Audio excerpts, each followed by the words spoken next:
আৰু সেইকাৰণে আৰম্ভণিৰ দিনা আপোনালোকে চাব যে 1 জানুৱাৰী তাৰিখে আমি ৰাইজৰ মাজত আছিলোঁ, ৰাইজৰ মানুহৰ মাজত আছিলোঁ আৰু অন্তিম দিন বছৰকৰ ইংৰাজীৰ শেষৰ দিনটোতো আৰু ৰাইজৰ মাজত আছোঁ। আগন্তুক পঞ্চায়ত নিৰ্বাচনত আমি চামগুৰি বিশেষকৈ বিধানসভা সমষ্টি আমি কেনেকৈ পঞ্চায়ত নিৰ্বাচনত আমি অৱতীৰ্ণ হ'ম সেই বিষয়ে ৰণকৌশল আমি প্ৰস্তুত আজি কৰিছোঁ আৰু এই ক্ষেত্ৰত আমি দেখিছোঁ যে ৰাইজৰ মাজত উল্লাস হৈছে।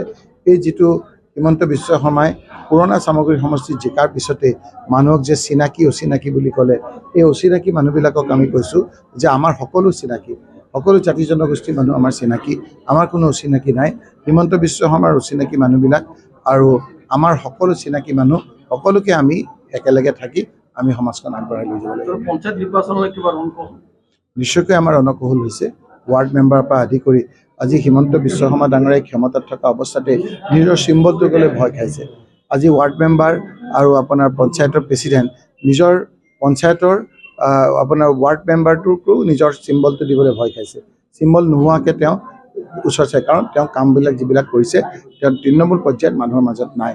আজি অসাংবিধানিক হৈছে তেখেতৰ যি পঞ্চায়ত নিৰ্বাচনৰ গোটেই প্ৰক্ৰিয়াটো।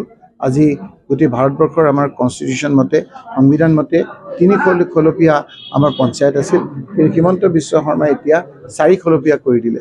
এইটো আনকনষ্টিটিউশ্যনেল হৈছে, আনকনষ্টিটিউশ্যনেল এটা সংবিধানত আৰু আমাৰ ইমান আপোনাৰ বিসংগতিপূৰ্ণ ডিলিমিটেশ্যন কৰিছে, য'ত সংবিধান মতে পঞ্চায়তৰ কোনো ৰুলছতেই এই ডিলিমিটেশ্যনৰ কোনো আপোনাৰ নিয়ম নাই। গতিকে তেওঁ জোৰ জবৰ কৰিছে। এই কথাবিলাক আমি নিশ্চয়কৈ আইনজ্ঞসকলৰ লগতো কথা পাতিব লাগিব আৰু আপোনালোকৰ যোগেদি পুনৰবাৰ সকলোলৈকে আমি শুভেচ্ছা জ্ঞাপন কৰিছোঁ। বিগত দিনৰ যিবিলাক বেয়া কাম সেইবিলাক যাতে পৰিহাৰ হৈ আগন্তুক দিনত সকলোৱে যাতে মিলা প্ৰীতিৰে থাকিব পাৰোঁ তাৰ সংকল্পৰে সকলোকে পঞ্চায়ত নিৰ্বাচনটো এতিয়া কিহৰ আশাবাদী আৰু 70% দেখোন তেওঁ ইণ্ডিপেণ্ডেণ্ট কৰিব খোজে।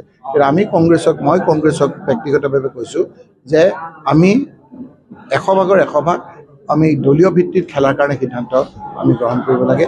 হয়, কেতিয়াবা চিম্বল নোহোৱাকৈ আমি কৈ দিম যে এইখিনি আমাৰ সমৰ্থিত পাৰ্টি, আমি চিম্বল লৈ পেলাই ৰাইজৰ ওচৰত চাব বিচাৰিছোঁ। হিমন্ত বিশ্ব শৰ্মাই যিহেতু ৰাইজৰ মাজত নাই, ৰাইজৰ বিৰুদ্ধে তেওঁ বিভিন্ন কাম কৰিছে, বিশেষকৈ দুখীয়া মানুহৰ বিৰুদ্ধে কাম কৰিছে, বিভিন্ন জাতি জনগোষ্ঠীৰ বিৰুদ্ধে কাম কৰিছে। সেইকাৰণে তেওঁৰ সাহস নাই নিজৰ চিম্বলেৰে তৃণমূল পৰ্যায়ত যোৱাৰ কাৰণে। আমি আমাৰ দলক মই অনুৰোধ কৰিম যে 100% দলীয় ভিত্তিত আমি নিৰ্বাচন খেলিব লাগিব। ক'ৰবাত নিয়ম অনুযায়ী আমি চিম্বল নহ'ব পাৰে, কিন্তু আমি ক'ম যে কংগ্ৰেছ সমৰ্থিত পাৰ্টি।